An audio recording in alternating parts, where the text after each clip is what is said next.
Why you held on to those documents when you knew the federal government was seeking them and then had given you a subpoena to return them. Are you ready? Are you ready? Can I talk? Yeah, what's the answer? Do you mind? I would like for you to answer the question. Okay, it's very simple to answer. That's why I asked it. It's very simple to, you're a nasty person, I'll tell you. President Donald Trump spars and indirectly calls a biased CNN host stupid. Shocking new updates regarding the new tragic plane crash in D.C. have just emerged. This includes the actual audio of air traffic control talking to one of the pilots, and President Donald Trump just announced tariffs on 2 countries that have been pushing back on his plans for the country. Now, we got a lot to talk about today, guys, so let's go ahead and get things started with CNN's Kaitlan Collins. Real quick, just want to thank y'all so much for being here. Thank you so much for hitting the like button and for sharing this video. I can't thank you guys enough for the support. So Collins, as you guys might remember from the earlier clip, has a certain disdain for the president. She's never actually hidden that she doesn't like President Trump, which kind of has me wondering why she's even in the press conference with him, let alone seated in the front row, right? Although Collins proved yet again that she's not meant for this spot, as she's asked this question. We don't even yet know the names of the 67 people who were killed, and you are blaming Democrats and DEI policies and air traffic control and seemingly the member of the U.S. military who was flying that Black Hawk helicopter. Don't you think you're getting ahead of the investigation right now? No, I don't think so at all. I don't think with the names of the people, you mean the names of the people that are on the plane? You think that's going to make a difference? They are a group of people that have lost their lives. If you want a list of the names, we can give you that. We'll be giving that very soon. We're in coordination with American Airlines. We're in coordination very strongly, obviously, with the military. But I think that's not a very smart question. I'm surprised coming from you.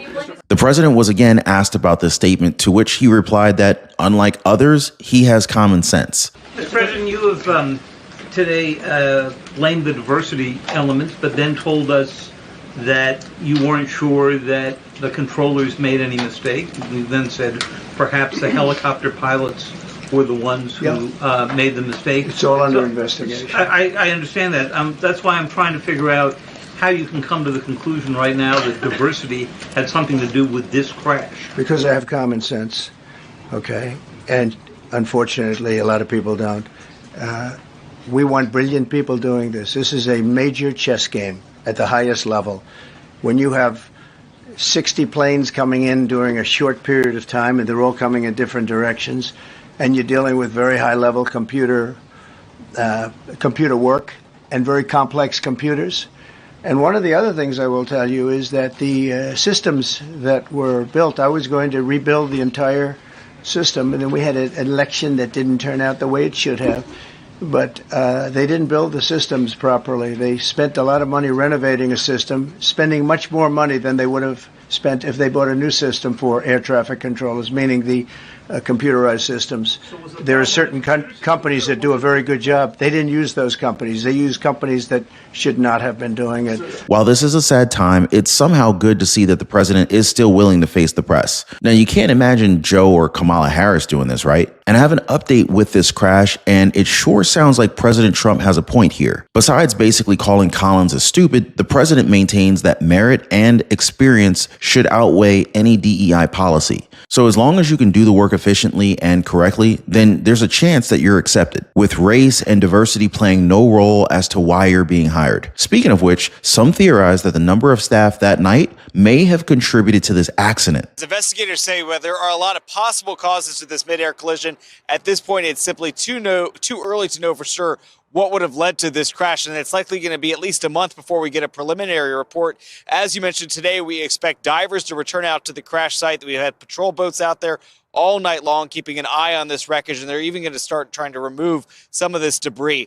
And while we are going to have to wait for that report to know where the investigation is heading, one possible factor they're looking at is whether or not there was adequate staffing at the control tower at Reagan National at the time of the crash. The Associated Press getting a hold of an internal report from the FAA that night, which seemed to suggest there may have been staffing issues. The report saying the position configuration was not normal for this time of day and volume of traffic. indicating that they were looking at whether or not there were enough people there at the time the crash occurred. But we have not again heard a definitive answer from the NTSB about that. Flight tracking apps showed the American Airlines regional jet was just between 200 and 400 feet. It was only seconds away from landing. It had been coming in from Wichita, Kansas. There are unconfirmed reports that the helicopter involved may have been flying off its approved flight plan, but that's still part of this investigation and nothing confirmed at this point. President Trump posted on Truth Social and revealed that the Black Hawk helicopter was flying too high, saying that it was well above the 200-foot limit. He also told reporters the people in the helicopter should have seen where they were going. What the heck was the helicopter doing in that track anyway? It's very sad. But visually, someone should have been able to see and taken that helicopter out of play, and it should have been at a different height. Now, I want you guys to listen to the audio from the air traffic control. It sounded as if the pilot of the helicopter knew that the plane was coming. American Eagle Flight 5342, a regional jet from Wichita, was just a few seconds from landing at Nationals Runway 33 while a U.S. Army Black Hawk helicopter was approaching. Controllers warned the military aircraft, call sign PAT-25, about the regional jet, known as a CRJ. CRJ in flight. This club has a aircraft in sight for precision separation. But despite that confirmation of so-called visual separation from the jet, EarthCam webcam video shows the Black Hawk closing in, and then the collision. It was lit up a very bright yellow, and there was a stream of sparks underneath the plane. Crash. This is alert 3. Crash. This is alert 3. The investigation began as quickly as the rescue effort. The Pentagon says the Black Hawk and its 3-person crew were assigned to the 12th Aviation Battalion at Fort Belvoir, Virginia, and had been on a training flight using night vision goggles. A senior level aviation team, an investigative team from our Aviation Safety Center, was deployed last night and already is in Washington, D.C. to investigate what's going on. Safety is our expectation. Everyone who flies in American skies expects that we fly safely, that when you depart an airport, you get to your destination. That didn't happen last night. And 64 people did not get to their destination, 60 passengers, 4 crew members, and then 3 more who were on that Black Hawk. Now, for anybody who might be confused about President Trump's comments on DEI, this isn't about race or diversity. This is about having employees who are unqualified and putting them in positions that could endanger other people's lives. But of course, there's a whole lot of pushback here and there with critics questioning the decision of President Trump to talk about it after this tragedy. Now, moving on, guys, tariff wars are underway, and President Trump just placed 25% on both Mexico and Canada. Just last year, both countries contributed to the passage of countless illegal immigrants into our country. The decision to place this tariff was defended by the president, citing that both countries haven't been kind to us when it comes to trade. Tariffs on Canada and Mexico, 25%. That's coming on Saturday? That's coming on the 1st, okay. Saturday. But no oil tariff, no oil tariffs. No, I don't. Well, I didn't say that. You said that. No. Well, I don't want to misinterpret. No, we may or may not. We're going to make that determination probably tonight on oil. Okay. Yeah, because they send us oil. We'll see. It depends on what the price is. If the oil is properly priced, if they treat us properly, which they don't. Look, Mexico and Canada have never been good to us on trade. They've treated us very unfairly on trade. And we will be able to make that up very quickly because we don't need the products that they have. We have all the oil you need. We have all the trees you need, meaning the lumber. We have more than almost anybody in those 2 categories. In oil, we have more than anybody, and we don't need anybody's trees. We have to free up some of the tree areas that we have. We have great lumber in this country. We have to free them up environmentally, which I can do very quickly.